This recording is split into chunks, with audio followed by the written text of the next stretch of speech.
అక్కడెక్కడో ఇరాన్లో ఖమేనీ అనేవాడు చనిపోతే తెలుగు స్టేట్స్ లో మాకేంటండి ఈ గోల? దేశవ్యాప్తంగా నిరసనలు, సంతాప దినాలు, సంఘీభావాలు. అసలు ఇరాన్ మీద అంత ప్రేమ ఉంటే అక్కడికి వెళ్ళిపోవచ్చుగా. ఎక్కడుండేందుకండి ఈ సంతాప దినాలు ప్రకటించడం? మన దేశంలో ఏదో మన దేశాన్ని ఉద్ధరించిన వ్యక్తి చనిపోయినట్టుగా వీళ్ళు గుండెలు బాదుకొని ఏడవటం. విజయవాడ పంజా సెంటర్లో జరిగినటువంటి నిరసన ర్యాలీ ఇది. ఇరాన్లో ఖమేనీ చనిపోతే విజయవాడలో సంఘీభావం తెలుపుతున్నారు. సంతాప దినాలు ప్రకటించినట్టుగా, సంతాప దినాలు కూడా ప్రకటించారేమో మేబీ. నిన్న నైటు విజయవాడ పంజా సెంటర్లో ఈ ముస్లిం నాయకులు అలాగే కొంతమంది ముస్లిమ్స్ అంతా కలిసి బ్యానర్లు పట్టుకొని ఇజ్రాయెల్ అమెరికా డౌన్ డౌన్ అని నినాదాలు చేస్తూ మైకులో మాట్లాడుతూ ఎక్స్ప్లెయిన్ చేస్తూ ఉన్నారు. వాళ్ళ మత గురువు ఖమేనీ చనిపోయాడు కాబట్టి.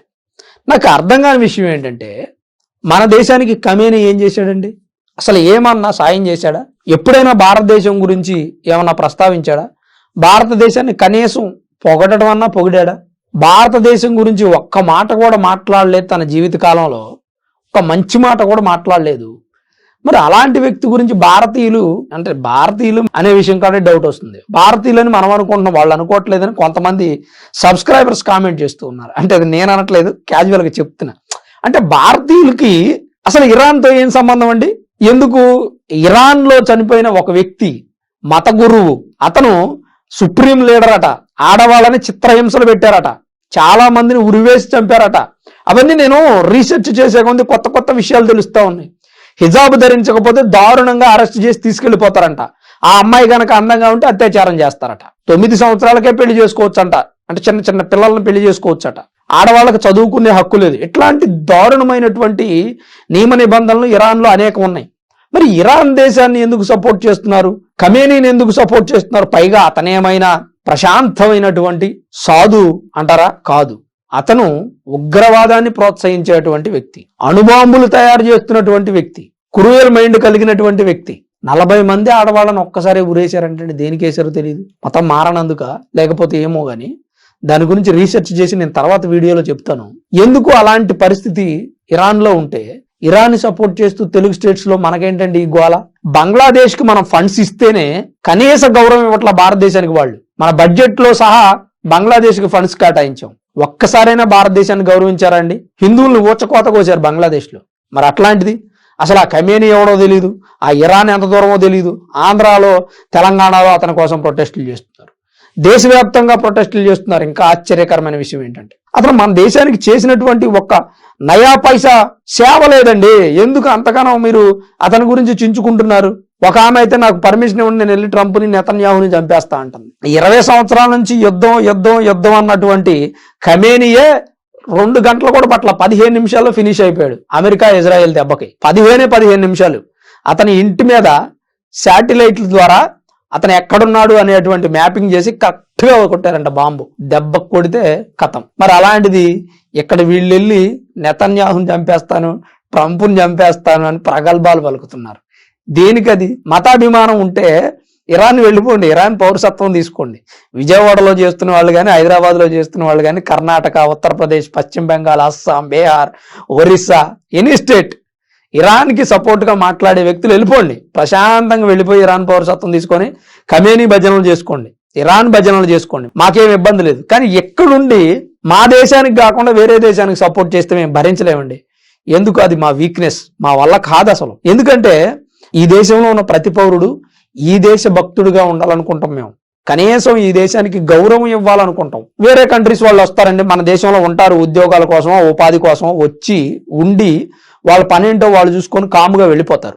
వాళ్ళు మన దేశాన్ని గౌరవించకపోయినా మనం అడగమండి, వాళ్ళ దేశాన్ని వాళ్ళు పొగుడుకున్నా మనం అడగమండి. ఎందుకంటే వాళ్ళు ఉద్యోగం కోసం వచ్చారు, ఎక్కడ ఉంటారు, వాళ్ళ దేశాన్ని పొగుడుతారు, మళ్ళీ వెళ్ళిపోతారు. టూరిస్ట్ వీసా మీదో, స్టూడెంట్ వీసా మీదో, ఎంప్లాయీ వీసా మీదో వస్తారు, వెళ్ళిపోతారు. ఇప్పుడు వివో కంపెనీకి సంబంధించి చైనా వాళ్ళు చాలా మంది వస్తారు. హైదరాబాద్, విజయవాడ పెద్ద పెద్ద నగరాల్లో ఉంటారు. వాళ్ళని మనం టార్గెట్ చేస్తామా? చెయ్యం.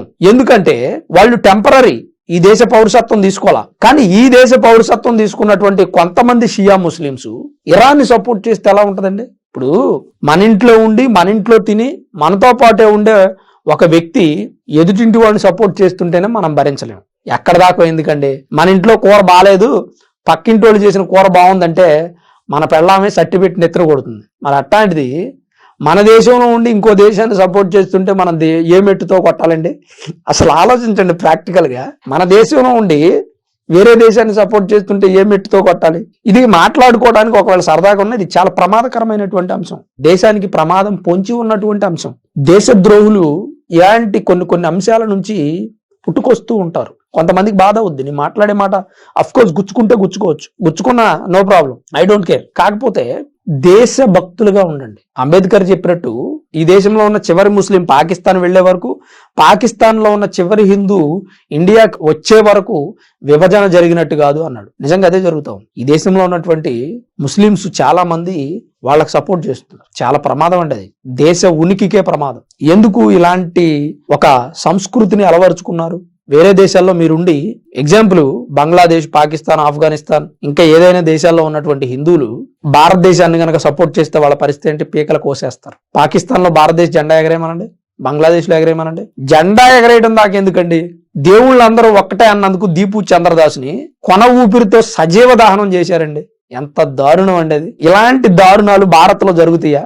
కొంతమంది ప్రబుద్ధులు ఏం పెడతారంటే వీడియోలు, హిందువులు కూడా ఉగ్రవాదులే ముస్లింస్ మీద దాడి చేస్తున్నారని పెడతారు. వీడియో ఉండదు వాడి దగ్గర, ఏదో ఫోటో వేసి దాని మీద ఏదో రాస్తాడు సోషల్ మీడియాలో కొంతమందిని నమ్మించడానికి. కొంతమంది సెక్యులర్లు ఉంటారుగా, వాళ్ళు నమ్మేస్తారు. క్రిస్టియన్స్, ముస్లింస్ కొంతమంది నమ్మేస్తారు. కానీ హిందూ ఎప్పుడు ఎవరికి ప్రమాదకారిగా మారడండి. వాస్తవానికి మనం చెప్పుకున్నట్టయితే హిందూ తన చాప కిందకి నీళ్ళు వచ్చే వరకు ఎప్పుడు ఎవరిని ఇబ్బంది పెట్టడు. తన చాప కిందకి నీళ్లు వచ్చిన తర్వాత అప్పుడు పోరాటం మొదలు పెడతాడు.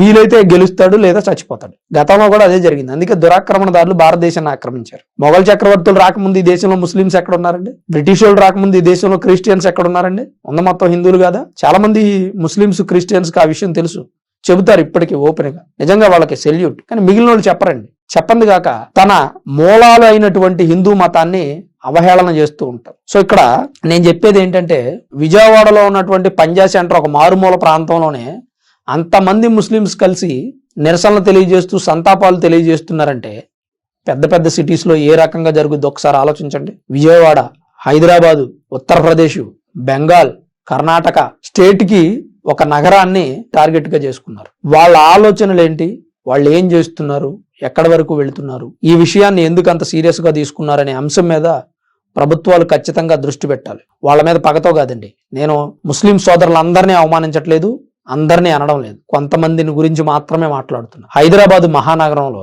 రైసిన్ అనే విష పదార్థం తయారు చేసే అంతవరకు మనలో ఎవరికైనా తెలుసా? తెలియదు. గుంటూరులో ఉగ్రవాదుల కదలికలను పోలీసులు గుర్తించి నిన్న మొన్న అరెస్ట్. ఏం జరుగుతుంది? ఆంధ్రప్రదేశ్ లో ఒక చోట, తెలంగాణలో ఒక చోట, కర్ణాటకలో ఒక చోట, బెంగాల్లో ఒక చోట. బెంగాల్లో ఒక చోట ఏముందండి, మొత్తం అదే. అంటే ఇలాంటి పరిస్థితిని ప్రభుత్వాలు కట్టడి చేయాలి, దృష్టి పెట్టాల్సిన అవసరం ఉంది.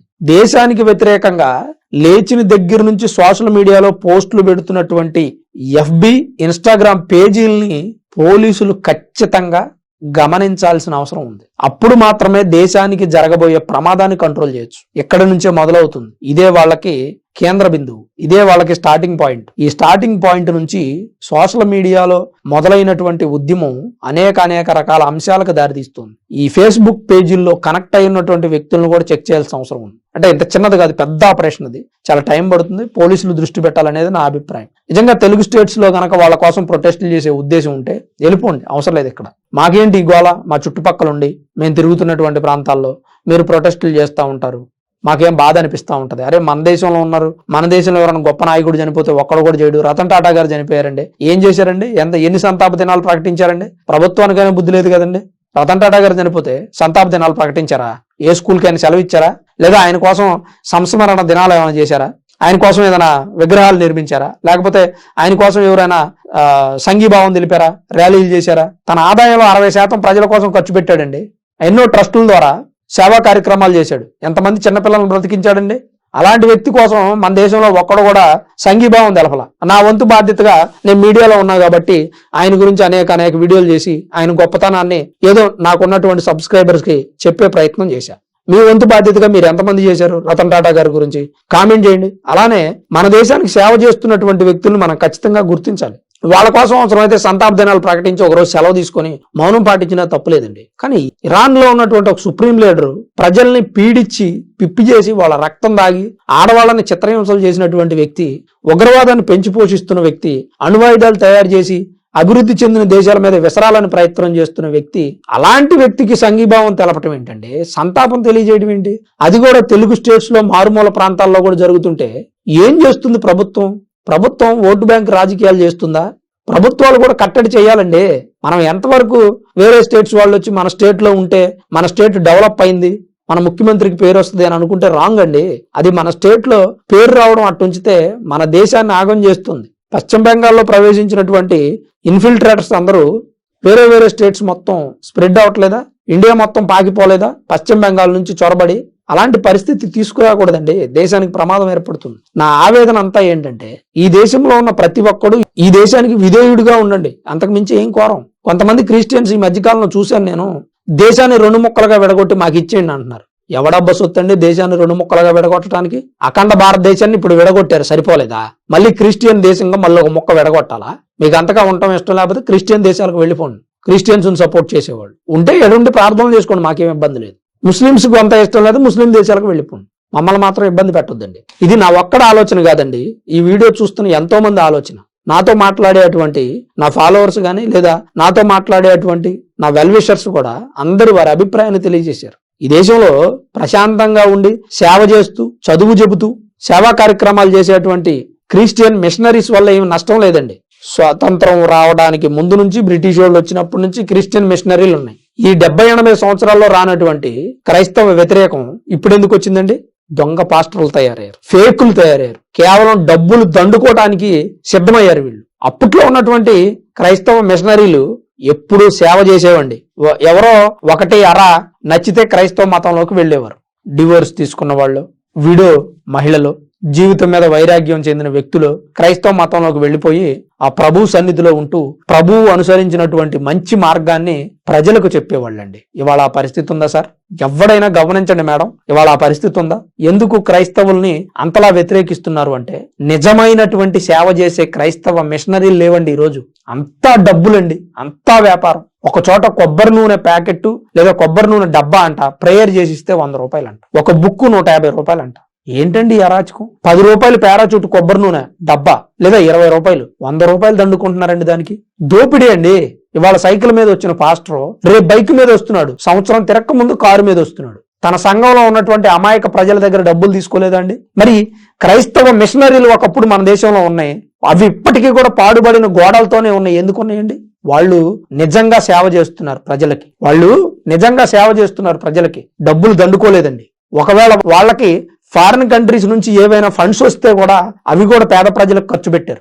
అలాంటి ఒక సేవా గుణం ఉండాలండి. లేదు వాళ్ళు ఉన్నటువంటి సమాజంలో పాస్టర్లకి చాలా మంది ఫీల్ అవుతారు. ఈ వీడియో చూసేటువంటి వ్యక్తులు పాస్టర్లు చూసినా మీ గుండె మీద మీరు చేసుకొని ఆత్మ పరిశీలన చేసుకోండి. నేను చేసిన తప్పు అయితే మీ అభిప్రాయాన్ని చెప్పండి. అలానే వేరే దేశాన్ని సపోర్ట్ చేసే ముందు మనం ఈ దేశంలో పుట్టాం, ఈ దేశ పౌరులు అనే విషయం మర్చిపోవద్దు. లేదు మేము ఈ దేశ పౌరులం కాదు, మాకు సంబంధం లేతే ఇమీడియట్ గా వెళ్ళిపోండి, ఈ దేశం విడిచి వెళ్ళిపోండి, మీ అందరికి మేము సలాం చేస్తాం, హ్యాట్స్ ఆఫ్ అంటాం. నిజంగా వాళ్ళు దొంగలు కాదు, దొరలరా బాబు. వాళ్ళ మనసులో ఉన్నటువంటి అభిప్రాయం ఇస్లాం కంట్రీస్ మీద, క్రైస్తవ దేశాల మీద ఉంచుకొని మన దేశంలో లేకుండా నిజాయితీగా వెళ్ళిపోయారని చెప్తాం. ఒకవేళ మీరు వెళ్ళడానికి ఏదైనా ఖర్చుల నిమిత్తం డబ్బులు కావాలంటే అందరం కలిసి విరాళాలు వేసుకొని ఇచ్చేస్తామండి. మీ పాస్పోర్ట్కి వీసాలకు ఏదైనా ఖర్చు అయితే అక్కడ పౌరసత్వం తీసుకోవడానికి అవసరమైన డబ్బులు కూడా ఇచ్చేస్తాం. అంతేగాని ఆ దేశం మీద ఉన్నటువంటి ప్రేమ, ఆవేదన మా దేశంలో వెళ్ళగక్కొద్దండి దయచేసి. నేను మన దేశంలో ఉండి, భారతదేశంలో ఉండి వేరే దేశాలకు సపోర్ట్ చేసే వ్యక్తులకి, అలాగే ఎక్కడో ఇరాన్లో ఖమేనీ చనిపోతే అతని కోసం ప్రొటెస్టులు చేసే వ్యక్తులకు చెప్తున్నానండి సూటిగా, మీరు చేస్తుంది 100% తప్పు. నేనే కాదు, ప్రతి భారతీయుడు ఈ విషయాన్ని వ్యతిరేకిస్తాడు. ఇంకా కాంగ్రెస్ పార్టీ ఏమంటుందంటే, కాంగ్రెస్ పార్టీ వాళ్ళు సోనియా గాంధీ గారు కేంద్ర ప్రభుత్వం స్పందించి దాడులను వ్యతిరేకించాలంట. ఎవరికేం పనండి? ఇవాళ కేంద్ర ప్రభుత్వం స్పందించి ఇరాన్ మీద దాడులు ఆపమంటారు, రేపొద్దున ఇరాన్ వెళ్ళిపోయి ఇజ్రాయెల్ని, ట్రంప్ని లేపేస్తుంది. అప్పుడు ఎవడండి బాధ్యుడు? కాంగ్రెస్ పార్టీ వెళ్ళి ఆపుతుందా? సోనియా గాంధీ వెళ్ళి ఆపుతారా? రాహుల్ గాంధీ గారు వెళ్ళి అణువాయుధాలకు అడ్డం నిలబడతారా? ఇవన్నీ ఉపయోగం లేనటువంటి మాటలండి. ఒక దేశం, ఒక ప్రమాదకరమైనటువంటి దేశం, ఒక క్రూయల్ మైండ్ కలిగినటువంటి వ్యక్తి దగ్గర అణువాయుధాలు ఉంటే ప్రపంచ దేశాలకు ఎంత ప్రమాదం పొంచి ఉందండి. ఈ విషయాన్ని ఎందుకు గమనించలేకపోతున్నారు? మంచి వ్యక్తి చేతిలో ఒక ఆయుధం ఉందనుకోండి, దాన్ని మంచి కోసం వాడతాడు. చెడు ఆలోచన కలిగినటువంటి వ్యక్తి చేతిలో ఒక ఆయుధం ఉందనుకోండి, తన స్వార్థ ప్రయోజనాల కోసం వాడతాడు. ఇప్పుడు ఇరాన్లో ఖమేనీ చేసింది అదే. తన స్వార్థ ప్రయోజనాల కోసం మహిళల్ని బానిసలను చేశాడు, ఇస్లామిక్ రిపబ్లిక్ గా మార్చాడు. తన సొంత ఆలోచనలతో ఆ దేశంలో ఎకానమీ డెవలప్ అవ్వకుండా ఆపాడు, మౌలిక సదుపాయాలు లేకుండా చేశాడు, పేదరికంలోకి వెళ్ళిపోయింది. ఎంత సంపన్న దేశం అండి ఒకప్పుడు ఇరాన్ దేశం, 1979 బిఫోర్. మరి వాళ్ళు ఎందుకు అంత పేదరికంలోకి వెళ్ళిపోయింది? ఎందుకు ఈరోజు అక్కడ అక్షరాస్యత తగ్గిపోయింది? ఎందుకు మహిళలు అణిచివేయబడ్డారు? ఎందుకు 9 సంవత్సరాల పిల్లల్ని వివాహం చేసుకుంటున్నారు? ఈ విషయాలకు ప్రొటెస్టులు చేసే వ్యక్తులు సమాధానం చెప్పగలరా? మళ్ళీ ఏమన్నంటే ఐ లవ్ ఖమేనీ అంట, I hate Trump and Netanyahu అంట. ట్రంప్ని నెతన్యాహుని చంపేస్తారట. ఈ రోజు ట్రంప్ని నెతన్యాహుని చంపేస్తా అన్నారు మీరు, రేపొద్దున ఇరాన్ని మనం వ్యతిరేకిస్తాం, మోదీని కూడా చంపేస్తా అంటారుగా మీరు, ఈ దేశంలో ఉన్న ప్రజలను కూడా చంపేస్తా అంటారుగా మీరు. ఎంతగా తెగించారండి? ఒక్కసారి ఈ విషయాన్ని చాలా క్షుణ్ణంగా పరిశీలించాల్సిన అవసరం ఉంది. ప్రమాదం, చాలా ప్రమాదం పొంచి ఉంది ఈ దేశానికి. నేను మాట్లాడే మాటలకు కొంతమందికి అవహేళనగా అనిపించవచ్చు, కానీ ఇది నిజం. మరి ఈ వీడియో మీద మీ అభిప్రాయం ఏంటి? ఇక్కడ మన దేశంలో ఉండి ఇరాన్కి సపోర్ట్ చేస్తున్న వ్యక్తుల గురించి మీరేమనుకుంటున్నారు? కామెంట్ రూపంలో తప్పకుండా తెలియజేయండి. ఇప్పటి వరకు చాలా ఓపికగా ఈ వీడియో చూసిన అందరికీ పేరు పేరున ధన్యవాదాలు.